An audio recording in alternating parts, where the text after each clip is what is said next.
नमस्कार दोस्तों, आप देख रहे हैं नमो भारत न्यूज़। मैं हूं शुक्ला। दोस्तों, आपको बीते दिनों का हाल पता ही होगा, जब फ्रांस के चार्ली हेब्दो पत्रिका के एक कार्टून की वजह से सभी इस्लामिक देशों ने फ्रांस के खिलाफ जिहाद छेड़ दिया था। तब उस समय सिर्फ भारत ही फ्रांस के साथ खड़ा हुआ था और प्रधानमंत्री मोदी ने खुद उस समय कहा था कि भारत फ्रांस के मूल्यों के साथ खड़ा हुआ है। ऐसे में अब फ्रांस अपने दोस्तों पर ही व्यंग कस रहा है। फ्रांस को इन सब से बचना चाहिए।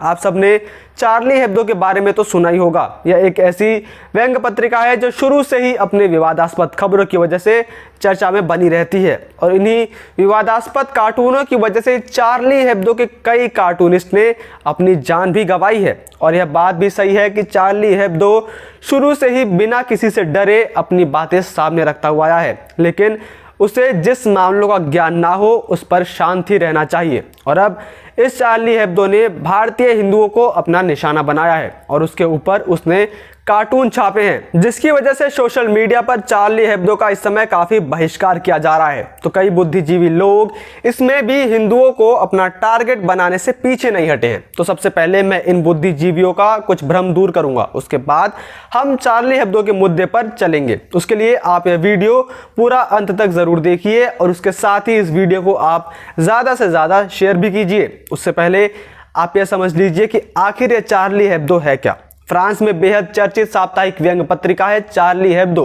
इस पत्रिका में कार्टून, रिपोर्ट्स, वाद विवाद और मनोरंजक कटाक्ष आदि छपते हैं। यह पत्रिका खुद को धर्मनिरपेक्ष, नास्तिक, लेफ्ट समर्थक, संशयवादी और नस्ल विरोधी होने का दावा करती है। साथ ही राजनीतिक, धर्म और संस्कृति से जुड़े पहलुओं पर बहस और कटाक्ष को बढ़ावा देती है। वामपंथी विचारधारा का अनुसरण करने वाली यह पत्रिका हमेशा से संवेदनशील मामलों का मजाक बनाती रही है। पत्रिका के संपादक स्टीफेन चार्बेनियर थे, जो पत्रिका में छपने वाले लेख, कार्टून, रिपोर्ट, बहस और चुटकुले आदि के माध्यम से जोरदार तरीके से धर्मों की खिलाफत करते रहे हैं। और अब इस पत्रिका ने भारत के अंदर चल रही ऑक्सीजन की कमी और हिंदू देवी देवताओं का मजाक उड़ाया है। फ्रांसीसी मैगजीन ने एक कार्टून जारी किया था जिसमें भारत में कोविड संकट और ऑक्सीजन की कमी पर तंज कसा गया है। 28 अप्रैल को प्रकाशित हुए कार्टून में ऑक्सीजन के लिए तरसते भारतीयों को जमीन पर लेटे हुए दिखाया गया है। इस कार्टून में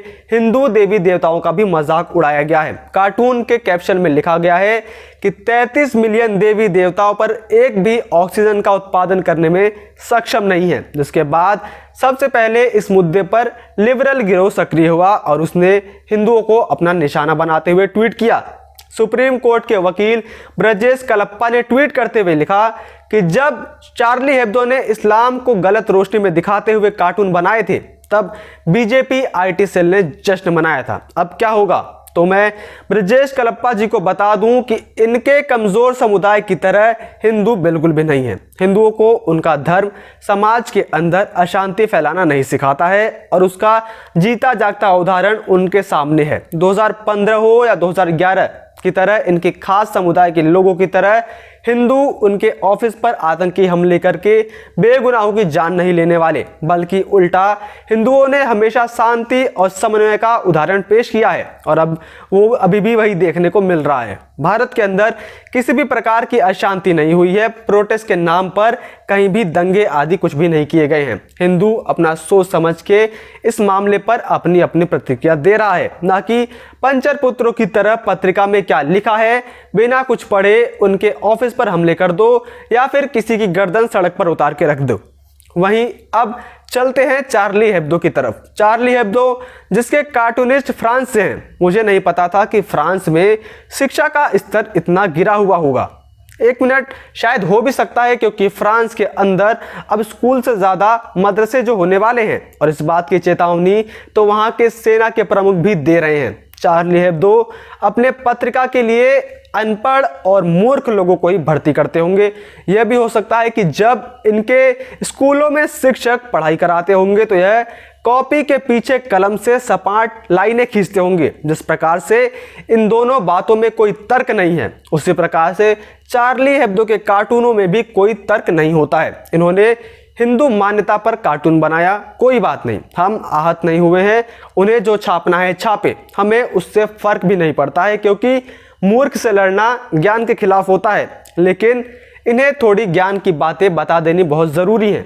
चार्ली हेब्दो ने अपने कार्टून में लिखा है कि भारत में 33 मिलियन भगवान हैं। तो मैं उन्हें बता दूं कि वो 33 मिलियन नहीं है, बल्कि वो 33 कोटि है, जिसका मतलब होता है कि प्रकार, यानी हिंदुओं के 33 प्रकार के देवता हैं। कोटि शब्द को ही बोलचाल की भाषा में करोड़ में बदल दिया गया, इसलिए मान्यता प्रचलित हो गई कि कुल 33 करोड़ देवी देवता हैं। 33 कोटि देवी देवताओं में 8 वसु, 11 रुद्र, 12 आदित्य, इंद्र और प्रजापति शामिल हैं। जिसके बाद चार्ली हेब्दो ने अपने कार्टून में लिखा कि 33 मिलियन देवी देवता पर एक भी ऑक्सीजन का उत्पादन करने में सक्षम नहीं है।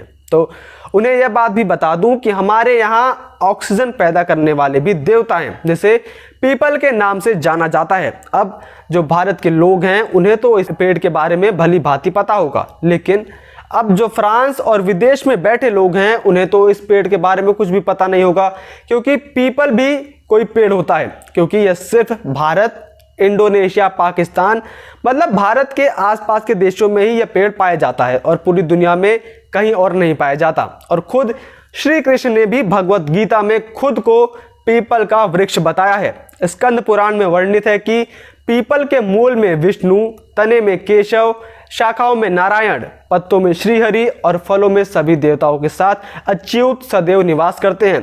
पीपल भगवान विष्णु का जीवंत और पूर्णतः मूर्तिमान स्वरूप है।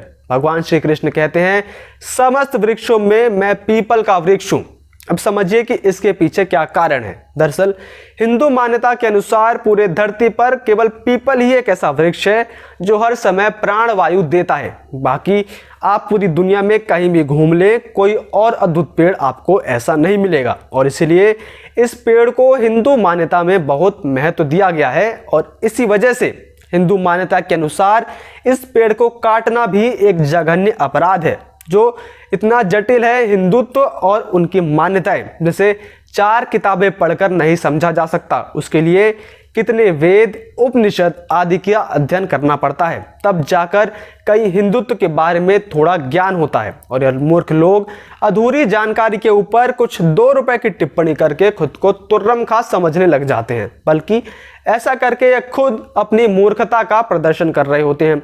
और यही नहीं, अंत में मैं चार्ली हेब्दो और उनके कार्टूनिस्ट की चिंता भी खत्म कर देता हूं कि आप घबराइए मत, कोई हिंदू आपके ऑफिस या आपके कार्टूनिस्ट पर हमला नहीं करेंगे, नहीं वो किसी की गर्दन उतारकर सड़क पर रख देंगे। बस जो गलतियां आपने की हैं उसे जरूर सुधार लें, हो सकता है कि इससे आपका कल्याण हो जाएगा। बाकी देश और दुनिया की तमाम बड़ी खबरों से जुड़े रहने के लिए देखते रहिए नमो भारत न्यूज। जय हिंद, जय भारत।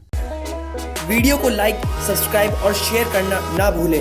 अपने विचारों को कमेंट बॉक्स में लिखकर हम तक जरूर पहुंचाइए।